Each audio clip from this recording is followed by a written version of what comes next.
wabarakatuh. Sebelumnya kami merupakan salah satu mahasiswa dari Universitas Puang Lima Gatung semester 3 program studi administrasi pendidikan Fakultas Ilmu Pendidikan. Tujuan utama kami di sini pun datang untuk mewawancarai Bapak mengenai kurikulum 2013. Di sini ada beberapa pertanyaan. Ya, boleh. Sebelumnya perkenalkan, nama saya Eka Saputakwa. Di samping saya Salma, dan di sana Arman Jaya. Sebelumnya Pak, bisa Anda perkenalkan diri boleh. Pak terlebih dahulu? Ya, jadi perkenalkan saya Nur Fajar Arsyad SSI MPD. Saya mengajar di SMA Negeri 7 Wajo dari tahun 2015. Saya mengampu mata pelajaran matematika. Dan kebetulan sekarang saya di jabatan pembantu kurikulum di bagian pengajaran. Di sini kami memiliki 10 pertanyaan pun. Boleh. Yang pertama itu, menurut Bapak, apa itu kurikulum 2013? Ya, kalau kurikulum 2013 ini sepengetahuan saya ya, yang saya dapat. Jadi ke-13 sebenarnya itu adalah kurikulum nasional yang sudah diterapkan dari tahun 2013, 2014 kalau tidak salah, makanya namanya ke-13. Ke-13. Jadi di ke-13 itu dia ada 4 kompetensi yang harus dicapai. Itu pembedanya kurikulum ke-13. Jadi ada 4 kompetensi spiritual, sosial, ilmu pengetahuan, sama keterampilan. Jadi itu intinya sebenarnya dari ke-13.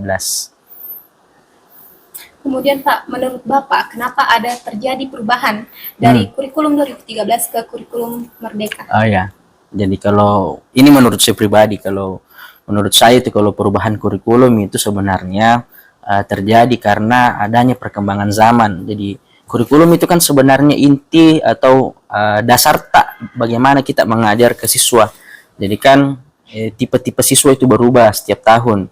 Jadi kemungkinan besar ini alasannya kementerian untuk membuat kurikulum merdeka, karena melihat tipikal-tipikal pelajar yang ada sekarang yang ingin lebih bebas atau bagaimana, makanya dia ubah lagi. Begitupun kan kemarin kan ada kurikulum 2006 beralih ke 2013. Alasannya kan sebenarnya dari dari perubahan zaman saja sebenarnya. Tapi yang paling lama ini ke-13, karena dari 2013 sampai 2023 baru ada lagi kurikulum merdeka. 10 tahun. Ya. Lalu apa yang menarik dari kurikulum 2013 ini? Ke-13 ya. Kalau dari saya pribadi ya, lebih suka kurikulum ke-13 daripada merdeka. Kurikulum merdeka kenapa? Kalau kurikulum ke-13 itu lebih terstruktur. Jadi acuan kita jelas. Tuh, ada batasan tertentu yang harus dicapai dari siswa. Jadi kalau sudah dicapai, enggak usah melebar lagi. Itu menurutku yang paling menarik di ke-13. Tadi saya ulangi kembali, kan ada 4 aspeknya sebenarnya kompetensi itu yang harus dicapai semua. Jadi kayak komplit mi kurasa. Ada mi spiritualnya, ada mi sosialnya, ada mi pengetahuannya, ada mi keterampilannya. Jadi di situ intinya dari ke-13 mengapa ini menarik, karena 4 kompetensi ini harus dicapai semua siswa. Lalu kekurangan dan kelebihan dari kurikulum 2013 ini? Kalau kekurangannya dari saya rasa selama saya mengajar ya, dan sebagai pelajar, ke-13 kurikulum ini yang saya anggap paling bagus sebenarnya. Saya ulangi, karena terstruktur. Kalau kekurangannya enggak terlalu bagaimana sekali. Kalau kekurangannya bagi siswa paling itu tidak bebas untuk berekspresi. Karena kan itu kan tujuannya buat untuk kurikulum merdeka, karena kurikulum merdeka lebih fleksibel bagi siswa, lebih bebas bagi siswa. Tapi bagi saya itu bukan kekurangan, lebih bagus sebenarnya ke-13 dipakai daripada kurikulum merdeka. Kekurangannya lagi itu bagi siswanya di kurikulum ke-13 itu ada namanya lintas minat, dan ada penjurusan. Mungkin disitulah kekurangannya, karena kalau di kurikulum merdeka kan tidak ada namanya penjurusan, siswa bebas memilih pelajaran yang dimau. Kalau di ke-13 itu di tahun kedua itu harus memilih jurusan, apakah jurusan IPA, IPS, bahasa, dan ada namanya juga lintas minat.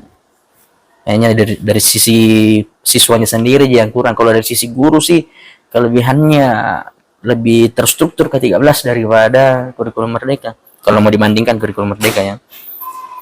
Baik, selanjutnya Bung, bagaimana penerapan ke-13 di sekolah? Penerapan ke-13 di sekolah. Saya mengajar dari 2015, tahun awal saya mengajar itu masih mengadopsi kurikulum 2006. Kurikulum 2006 KTSP, karena ke-13 itu belum terlalu tersebar ke daerah kita, dan ke-13 ini sering mengalami revisi. Kalau kalian bisa lihat, ke-13 ada revisi 2016, ada revisi 2020, ada revisi 2021 kalau tidak salah, Kak. Jadi banyak sekali revisinya, tapi revisinya itu dalam bentuk struktur silabus saja. Kalau penerapannya dari sekolah kalau tidak salah itu 2017 2018 sudah mulai ke-13 di sini. Itu. Jadi bertahap, Ki. Bertahap dari angkat misalnya kelas 3 kan memang kalau KTSP kan itu di kelas 10 belum ada penjurusan. Nah, tapi kalau di K13 itu dari kelas 10 sudah ada penjurusan. Dari tahun pertama sudah ada penjurusan, jadi tidak terlalu kaget, Ki. Gitu kalau penerapannya. Dalam pelaksanaan kurikulum 13 model-model pembelajaran apa saja yang sudah diterapkan? Oke. Kalau model pembelajaran yang paling terkenal di K13 itu pembelajaran berbasis proyek, pembelajaran berbasis masalah, atau pembelajaran discovery learning. Itu 3 itu yang sering diterapkan di sekolah kalau selama K13. Karena memang kan selama pembelajaran itu ada 2 KI yang harus pengetahuan sama keterampilan. Pengetahuannya kan aman nih. Kalau keterampilannya bisa dilihat dari kalau misalnya penerapan berbasis masalah atau penerapan berbasis proyek, di situ dilihat keterampilannya. Discovery learning juga. Itu 3 model yang sering dipakai di sekolah. Kalau dibandingkan dengan kurikulum Merdeka, perangkat pembelajaran mana yang lebih efisien menurut pengalaman Bapak? Kalau perangkat sih tergantung karena selama ke-13 sendiri itu ada beberapa kali berubah struktur perangkat. Dulu pernah RPP beberapa lembar, tapi tahun-tahun terakhir penerapan ke-13 itu ada namanya RPP 1 lembar. Jadi lebih enteng. Setiap RPP-nya dirangkum dalam 1 lembar saja, jadi tidak terlalu. Contohnya di sini juga, ini RPP 1 lembar. Kalau di K13 di kurikulum Merdeka itu kurikulum Merdeka itu kita punya modul saja. Jadi ada beberapa penyedia aplikasi yang memang sudah tersedia semua di situ modulnya. Kalau masalah entengnya sih tergantung dari gurunya. Saya tidak ada masalah semua karena hampir mirip juga kalau perangkat pembelajaran. Baik Pak, menurut Bapak pembelajaran terintegrasi dalam kurikulum K13 itu yang seperti apa? Pembelajaran terintegrasi. Jadi pembelajaran terintegrasi itu sendiri kan istilahnya bagaimana kita memanfaatkan ini pembelajaran supaya dapat digunakan di luar, kan begitu. Jadi kalau K13 kan kembali misalnya tadi misal saya mau pakai metode pembelajaran yang berbasis proyek. Nah, itu kan di situ bisa terintegrasi itu dari kurikulumnya. Tidak sekedar belajar saja dalam kelas.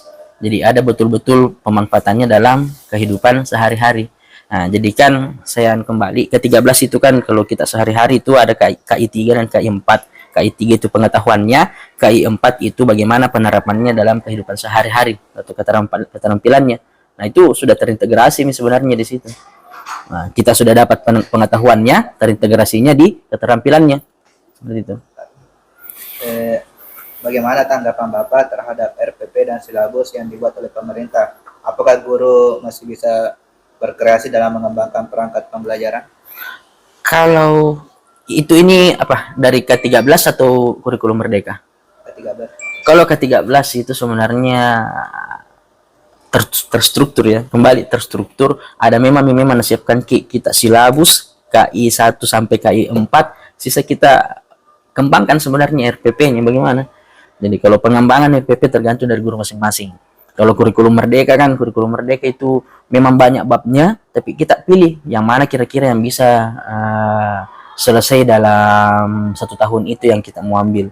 Seperti itu. Kalau masalah RPP lebih fleksibel kalau kurikulum Merdeka, kurikulum K13 itu lebih terstruktur, jelas semua kompetensi-kompetensi yang mau dicapai, itu maksudnya. Yang terakhir, bolehkah kami melihat RPP dan silabus dalam ke-13? Boleh, ini saya punya perangkat pembelajaran matematika peminatan ini saya terapkan tahun lalu. Tahun lalu sebelum kurikulum merdeka. Nah, jadi ini matematika peminatan. Nah, itu. Iya, kelas 10. Jadi itu uniknya kalau ke-13 itu deh di matematika itu kalau kita IPA 2 matematika. Matematika wajib dan matematika peminatan. Nah, saya mengampu matematika peminatan selama 1 tahun. Baik Kong, itu saja pertanyaan dari kami. Ya, Terima boleh. kasih ya banyak atas waktu yang telah Bapak sempatkan. Assalamualaikum warahmatullahi wabarakatuh.